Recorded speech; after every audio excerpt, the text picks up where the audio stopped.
We remain steadfast in our commitment in delivering local news that matters.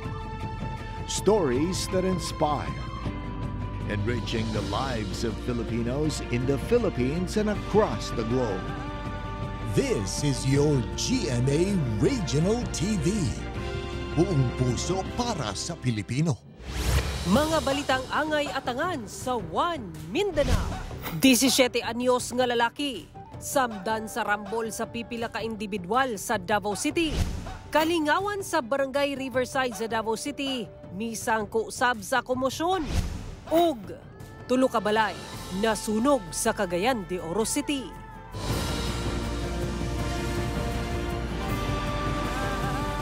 Ito ang GMA Regional TV, One Mindanao.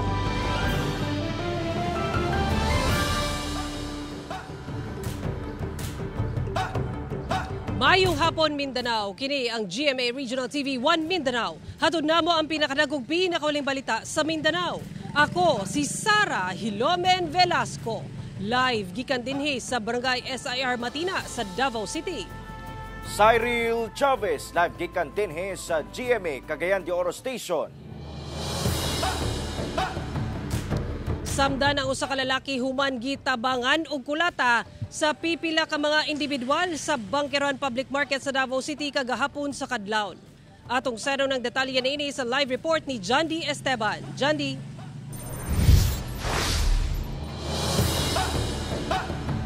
Yes, Sara, base sa investigasyon sa otoridad, mabawra kaayo ang hinungdan sa kagubot tungod ra sa lamesa. Hinuon na identify na o nailhan na sa Davao City Police Office ang mga nalambigit sa maong rambol. Ato Siron. Sa kuha sa cellphone video sa Bangkerohan Public Market sa Barangay 5A, Davao City, nabulabog ang mga nangaon dihang niulbo ang kagubot. Nagnilabayay pa og butilya. Ning lalaki makita nga gitabangan og kulata sa laing tulo pa ka lalaki. Sa laing video, makita nga naundang lang dihang gibadlong sila sa pulis nga nakasibilyan. Ang lalaking gitabangan og bukbok, nagkadugo kinsa ni pasirapod pagkahuman. Ang apo sa tag-iya sa kananan, nadamay daw sa kagubot. Kay nagbantay man akong apo dire. Kay dunggab man siya. Kinsa nagdunggab? Katong bayot na nagunag away dia. Nangaguba sab ang mga bangko ug ubang gamit sa kananan. Base sa investigasyon sa DCPO, una kunong gikumpronta sa biktima ang grupo sa kalalakinan kay siya daw ang nakauna sa lamesa hangtod sa misangpot na sa rambol. 7 ka individual ang nailhan na sa kapulisan kinsa pasakahan og kasong alarm and scandal. File na ito og kaso nga alarm and scandal para dili sila pamarisan pa sa uban o dili pod sundon sa uban sir no nga makadali-dali lang tawag ka na makakos o ka nakasamog sa isa ka lugar mo na nga tagaan na ito og leksyon. Fine sana is 40,000, mapriso sila sa isa ka bulan. Sara, gimanduan ni DCPO Director Colonel Richard Badang ang tanang station commanders din sa Davao City nga mas pakusgan ang police visibility ingon man ang pagpatrolya aron malikayan ang susamang kagubot. Sara. Okay, daghang salamat Jandy Esteban. Subling gibarugan ni kanhi Pangulong Rodrigo Duterte nga dili sa kalaban ni Pangulong Bongbong Marcos. Gibutyag niya kini human gipangunahan ang pagpanumpa sa mga membro sa local party nga hugpong sa tawong lungsod sa Davao City. Ani ang report. Mr. President, hindi ninyo ako kalaban pa. Pero pag pinilit ninyo ang panahon sa suspetsya ninyo pati intriga, yan ang gusto ko sa oposisyon kami. Papanatan talaga. Kini ang pahayag ni kanhi Pangulong Rodrigo Duterte sa iyang speech sa panagtapok sa mga miyembro sa hugpong sa taong lungsod party sa Davao City ni adtong Sabado. Gibarugan ini nga bugtong politikal ang tumong sa ilang panagtapok. Wala ang pag-away ko. Gani ang karong tapok ka kay politikang mo tinguha ko. Atakin mo ko siya.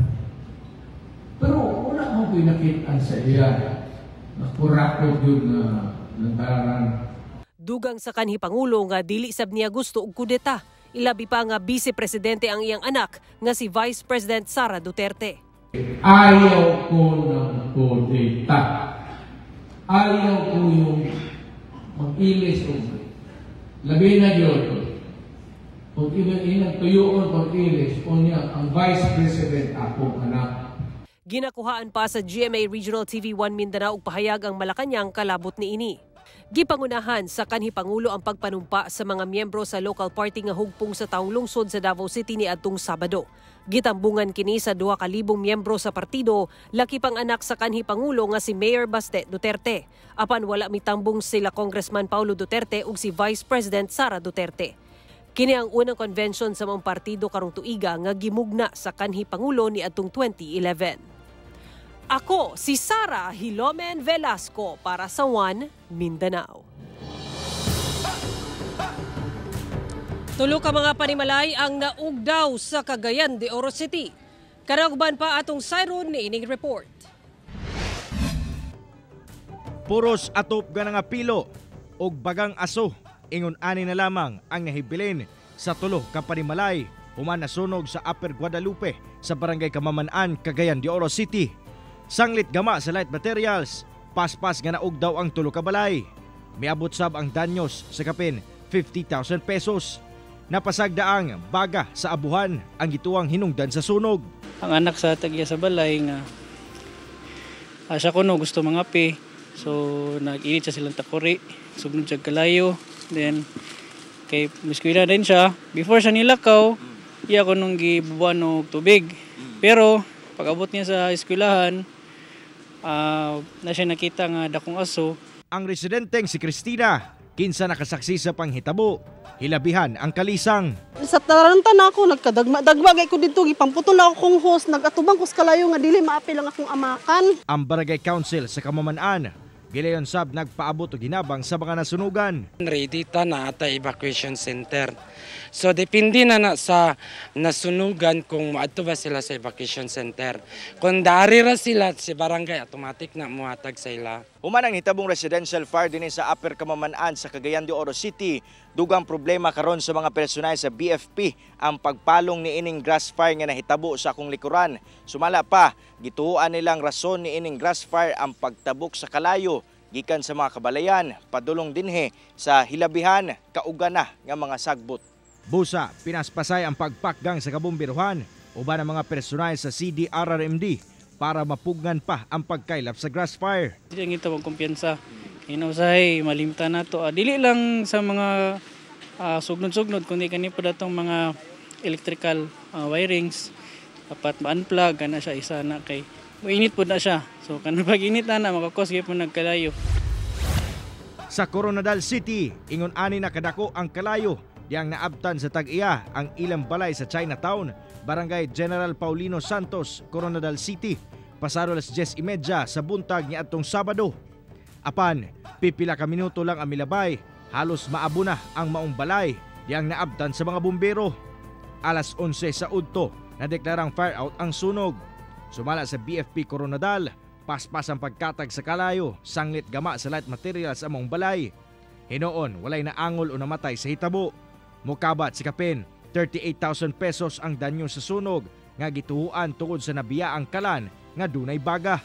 Pagbalik nila sa balay, nakita gid nila nga naglako na ang kalayo. So budlay na siya patyon, no? Kay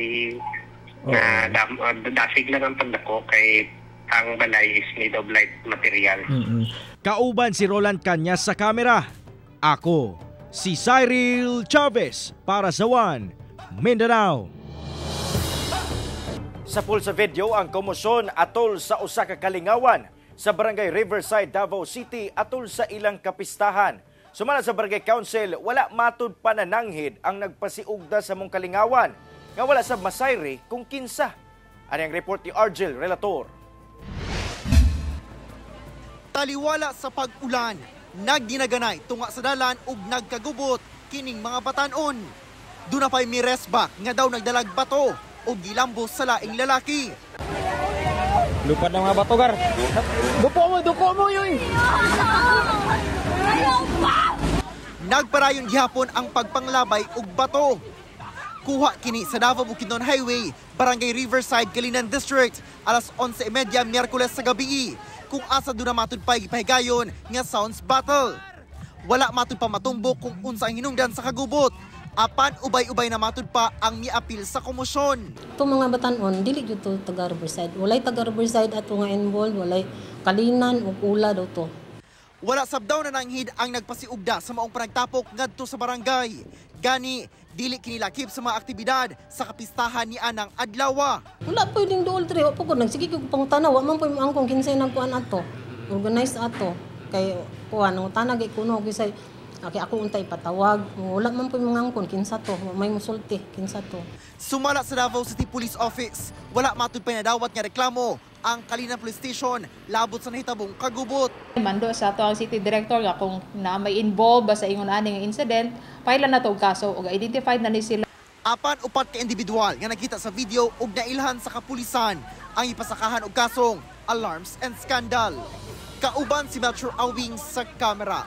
Ako si Origil Relator para sa One Mindanao. Mial mapipila ka mga mamaligya ay sa Agdao Farmers Market sa Davao City gumikan sa matud pa nihit nga halin tungod sa kadanlog sa salog ug taas nga singil sa rentas sa maong palengke. Ari report ni Kent Abrigana.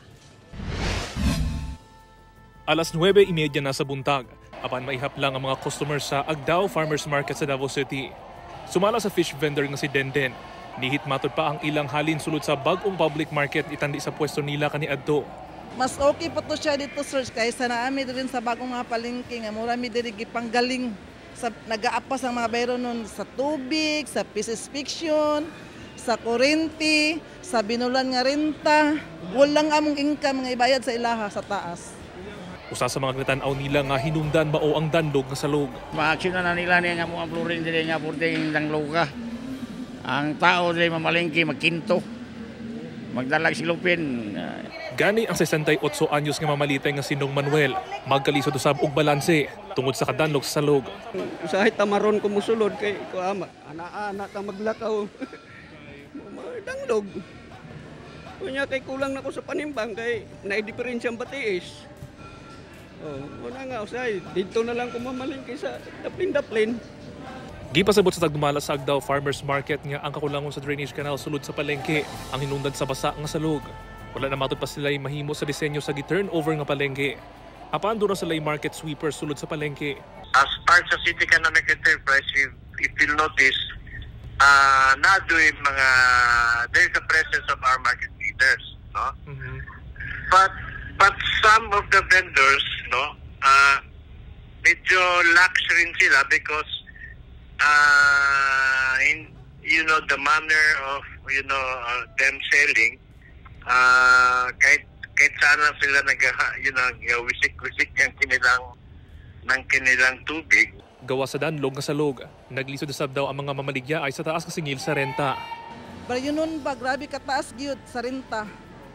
Halos binili ka bayad sa renta. Apan insakto daw ang singil nga renta sa mga mamaligya ay tungod gitun-an kini og pag-ayo sa LGU una gipatuman.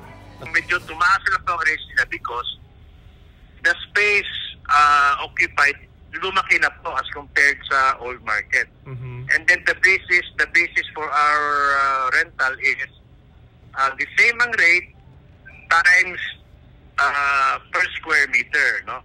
Kauban si Melco Minares sa kamera. Ako si Kent Abrigana para sa One Mindanao.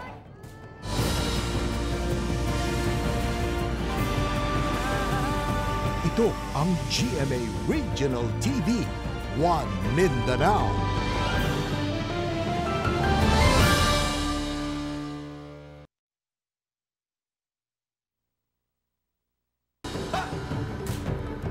Duha ka tawo ang angol human gilabayan og granada ang usa ka kapilya sa Cotabato City. Samtang usa ka granada ang na-recover sa kapulisan nga gidulaan sa usa ka minor de edad sa Bansalan, Davao del Sur. Nakaalerto si Jestoni Humamel. Nagkatag na kini mga bangko sulod sa Senior Santo Niño Chapel sa Barangay Rosary Heights 3 sa Cotabato City alas 11 ni adtong Domingo. Kini human dunay mibusikad nga granada samtang nagpahigayon og Biblical Fellowship sa kapilya. Samdan atol sa hitabo ang duha ka mga parishioner nga mao ang usa ka 40 anyos nga babae ug 65 anyos nga babae nga gilayong gidala sa ospital. Sumala sa kapulisan, maayo na lang kuno nga wala mibusikad ang tibuok granada. Nagkaroon lang po siya ng low order of detonation. Hindi po lahat sumabog yung kabuuang granada. Posible pong may mamatay pa kung nagkaroon po ng high order of explosion or high order of detonation. Minor lang pong injuries yung dalawang biktima. Sa investigasyon sa otoridad, nasuta ang usa ka M26 fragmentation grenade ang gigamit sa suspect. Samtang nakuhaan sa CCTV ang aktong paglabay sa suspect nga lalaki nga nakasakay og motorsiklo nga walay plaka. Nailhan na sa pulisya ang suspect nga residente na sa syudad. Lalaki, single motorcycle na walang plaka and nakamask, puting mask. Pero kita yung mukha niya. Mayroong tao doon sa area na nakilala siya, nakita siya na naghagis. He positively identified the suspect. Wala pa masayran sa otoridad ang motibo sa suspect. Padayong gipangita karon sa otoridad ang maong suspect nga magatubang og kasong frustrated murder. Gisiguro sab sa Cotabato City Police ang seguridad sa syudad. Sa bansalan Davao del Sur, usa ka granada ang na-recover sa kapulisan sa kasagbutang bahin sa barangay Kinuskusan. Gidulaan matud pa sa kalalaking minor de edad ang maong hand grenade. Dihang nakita sa usa ka residente, gilayon kini niyang gi-report ngadto sa kapulisan. Gikumpirma sa Provincial Explosive and K9 Unit Davao del Sur nga usa kini ka MK2 hand grenade. Gikustodiya na sa PECO ang mga eksplosibo alang sa saktong disposisyon. Ako si Jess Tony Hubamil para sa One Mindanao. Ana sa 29 ka college students sa Pamulaan Center for IP Education nga nagtungha sa Yusef Pintal sa Davao City ang apektado human nasunog ang maong pasilidad sa miaging semana. Ari report ni Argil Relator. Naug daw ang audio and visual room, duha ka guest rooms buildings ug training center sa Pamulaan Center for IP Education nga nahimutang sulod sa Yusef Pintal Campus sa Davao City. Natino nga nagsugod ang kalayo sa mismong AVR sa maong center alas 11 Huwebes sa buntag. Isa ko sa kanang nakakita sa gamay pa kaayo ang kuan kalayo, sir. So I try to kuan kaning mangitag way nga para ma-save sa ang kalayo, sir, kanang para dili siya ma-spread. Adlaw Huwebes sab ang ulahing adlaw sa academic classes sa mga estudyante. Yung AVR, wala naman talagang tao yon. So technically walang tao doon sa mga nasunog. 27 sa 29 ka mga estudyante gikan sa Pamulaan Center ang nakatakda na nga mo-graduate sa sunod bulan sa kursong Bachelor in Elementary Education and Bachelor of Science in Entrepreneurship. Apan masulubon sila sa nahitabo sa ilang center nga nahimo nilang Pinoy-anan sulod sa 4 ka tuig. Grabe jud ko ka sad kaayo. Lain kay tan-awon, sir, nga ang among puy-anan for almost 4 years, sir. Murag gitrato naman nama sila nga ang Pamulaan Vicente is gitrato na namo siya nga home, sir. Grabe amo ang kaguol and murag nakathink mi nga asa na pod mi mag-stand and asa na pod mi mag kanang silbi nga asa na pod mi magpuyo after ana. Naluwas sa sunog ang dorm sa mga estudyante, apan wala una kini gipapuy-an. Wala say natalang na angin sa nahitabong sunog. Of the 29, there are 20 who are women and 9 who are men. Yung 9, ililipat daw nila officially sa apartment ng Assisi Foundation sa Matina. Yung mga lalaki nandun ngayon naglilinis. So yung siyam, ililipat na ngayon doon. Yung mga babae ngayon, ang iniintay namin kung ano yung movement ng center. Sa opisyal nga pahayag sa Pamulaan Center, siguruhon matud pa nila nga atimanon ang ilang mga estudyante ug staff. Miapila sab sila nga undangon una ang pagpahigayon og public fundraising activities. Ginahulat pa ang opisyal nga report gikan sa BFP labot sa hinungdan o kinatibuk ang danyo sa maong sunog. Sanglit padayon pa ang ilang investigasyon. Kauban si Metro Awing sa kamera. Ako si Argil Relator para sa One Mindanao. Nagpaabot karon sa ilang mulo ang gatusan ka mga gagmayng mananagat sa Barangay Buwayan sa General Santos City. Human wala malakip sa nahatagan og ayuda atol sa distribution sa presidential assistance niadtong May 10. Dugay detalye sa report ni Jess Tony Humamil. Sayo nga giandam ni Tatay Boyet, 53 anyos, Kining iyang DIY nga sudlanan sa pupot nga mao ang gubang refrigerator. Kapin 3 ka dekada na nga mananagat si Tatay Boyet. Apan dihang nadaot ang iyang bangka 3 ka tuig na ang milabay. Ang maong refrigerator na lang ang iyang ginagamit sa pagpanagat. Wa niya damha ang kainit sa adlaw aron lang dunay ibaligya nga isda ug mauli nga sudanon alang sa iyang pamilya. Dinhi sa daplin sa dagat sa Purok Asinan sa Barangay Buayan sa General Santos City, nanimpalad matag adlaw si Tatay Boyet. Usahay swertehon sa iyang pagpamukot, usahay dili. Usa siya sa kapingatos ka mga gagmayng mananagat sa Barangay Buayan nga naglaom nga mahatagan og hinabang gikan sa gobyerno atol sa distribution sa presidential assistance niadtong May 10. Apan halos silang tanang mananagat sa lugar wala nahatagan. Kay kami nga pigado napasagdaan mi. Katong hinuon na kaya mao patoy natagaan. Dapat po kuno pod mila diri nga mga small nga mananagat lang sa daplin dagat mao gini mo kaning kamot. Ang problema manggod kanang mga dagko naka-abil sila pero ang pinaka less among the less walay na dawat. Karong naka-arang-arang naka-abil sila pero kami nga ginagmay nga magbugsay diri lang dapit. So wala gid mi natabangan. Gipaabot sa GMA Regional TV1 Mindanao sa local government unit sa General Santos City ang maong bulo. Assist lang ang LGU during the occasion. But yung reklamo nila na sabi nga nila wala kami natanggap. Una siguro is we have to consider, I'd like to apologize sa lahat na lang na hindi nakatanggap na 10,000 lang ang katao ang mabibigyan, napakarami po natin. So, yan po isa sa dahilan kung bakit hindi lahat nabigyan. Subay ni ini, nakatakdang maglusad ug investigasyon ang sangguniang panlungsod kabahin sa maong mga reklamo. Napag-usapan na rin po ng sangguniang panlungsod that they will make an investigation kung ano, saan ang lapses, no?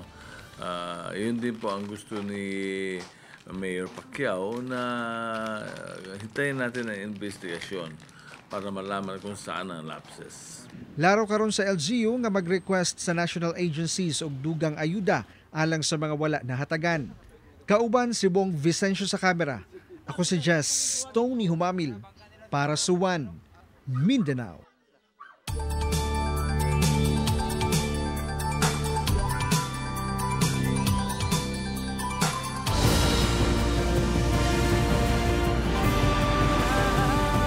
Ito ang GMA Regional TV, One Mindanao.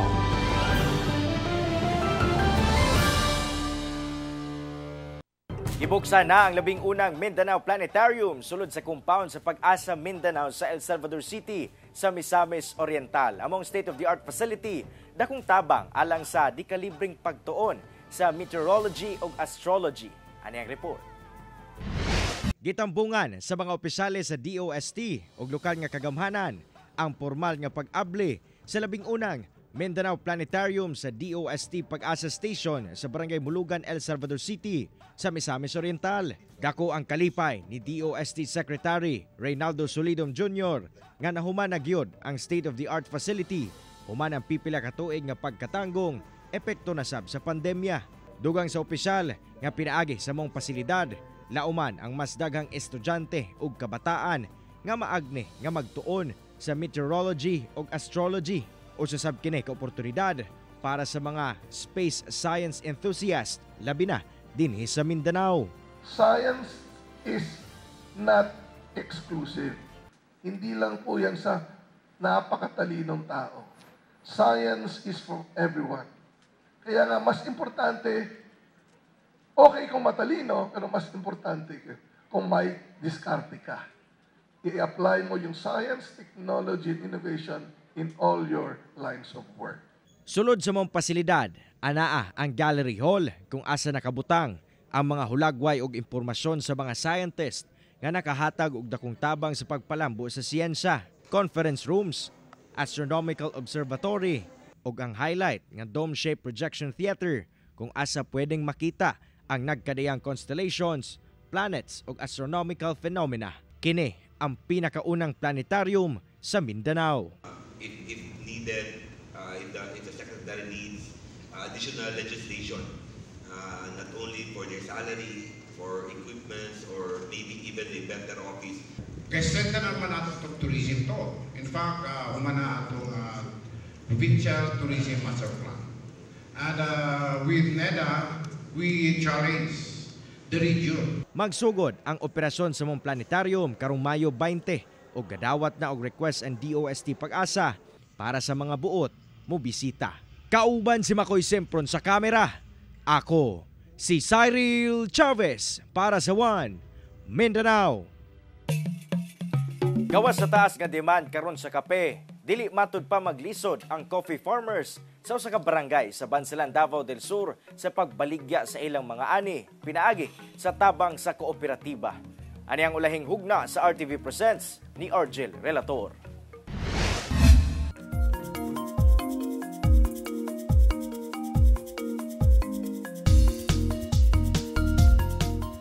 Abunda ang produksyon karon sa kape.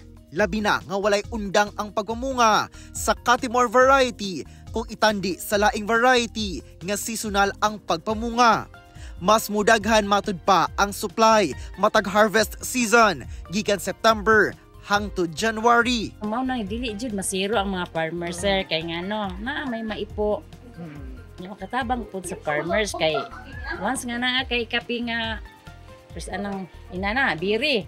O ang mga farmers need og kwarta mga pamali para sa mga pamalingki. Baligya na lang risko. Dili sab mabalaka ang coffee farmers sa pagbaligya sa ilang inipo. Sanglit, duna sila'y sure buyer. Ang Balutakay Coffee Farmers Agriculture Cooperative nga mo'y nagsilbing marketing arm sa ilang mga inipo. Dari naman kung sila tanan mo, kuan mo baligya, like ilan na lang isalig ba. Dari mo kuan niya, kamo na bahala pa market para dili na sila magliso, di na mo itong mga buyer matag farmer. Mas gandar ang farmer. 60 pesos per kilo ang pinakaubos nga palit kung diretso lang nga ibaligya sa farmers ang ilang inipo nga cherries.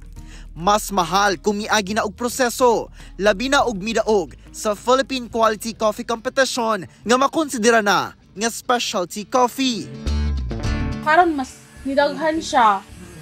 Bisa pag dili siya peak season. Sa una sir kay nakakuha mo mga 200 kilos lang per month. Karon kay mo 1,000 na siya.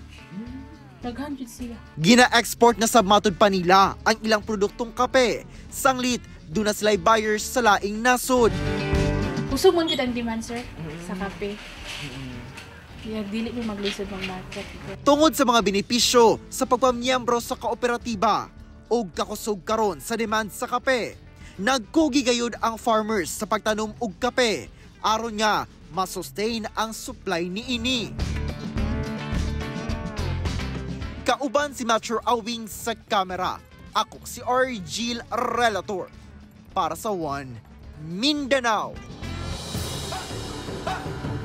Usa ka sundalo ug duha ka miyembro sa CAFGU ang patay sa disgrasya sa New Bataan sa Davao de Oro. Karaguban pa sa report ni Argel Relator. Patay ang usa ka sundalo ug duha ka miyembro sa Citizen Armed Force Geographical Unit o CAFGU. Diyang nahulog sa bakilid ang sakyang military truck sa New Bataan, Davao de Oro. Base sa report sa Police Regional Office 11, nawad-an matud pa og kontrol ang driver samtang paingon sa usa ka groundbreaking ceremony sa barangay Andap sa nasangpit nga lungsod. Sa kakusog sa impact, grabe ang pagkalumping sa military truck ug nagkabali-bali sab ang lawas sa mga biktima hinungdan sa ilang kamatayon. Gawa sa mga nangamatay, samdan sab ang laing unong pa ka miyembro sa CAFGU. Sa Davao City, usa ka service truck sa PNP Special Action Force ang nahaybol sa MacArthur Highway, Barangay Bago Aplaya ni adtong Huwebes. Samdan ang driver nga pulis SAF ug laing tulo pa ka mga pulis nga sakay sa maong truck. Migula sa investigasyon nga padulong sa downtown Davao ang truck, gihang aksidenteng natumba paingon sa road pavement tungod matud pa sa kadanlog sa dalan ug dili tupo nga semento sa highway. Daling gipatambalan sa SPMC ang mga SAF kinsa kahigagom og minor injuries. Ako si Argel Relator para sa One Mindanao. Mao kadto ang mga ulahing balita sa Mindanao karong adlaw. Mamahimo ninyo kining makita pag-usab pinagi sa pagbisita sa official website sa GMA Regional TV o bisita ang among official YouTube channel o i-click ang subscribe button para sa pinakaulahing balita. Daghang salamat sa mga kapuso sa Mindanao nga nagalantaw kanamog sa mga kapuso abroad. Parain lang sa pagtutok sa mga lokal nga balita matag adlaw tungod sa GMA Regional TV, Local News Matters. Kami ang GMA Regional TV 1 Mindanao, tibok persa para sa mas dakong misyon ug mas halapad nga pagserbisyo sa nasod.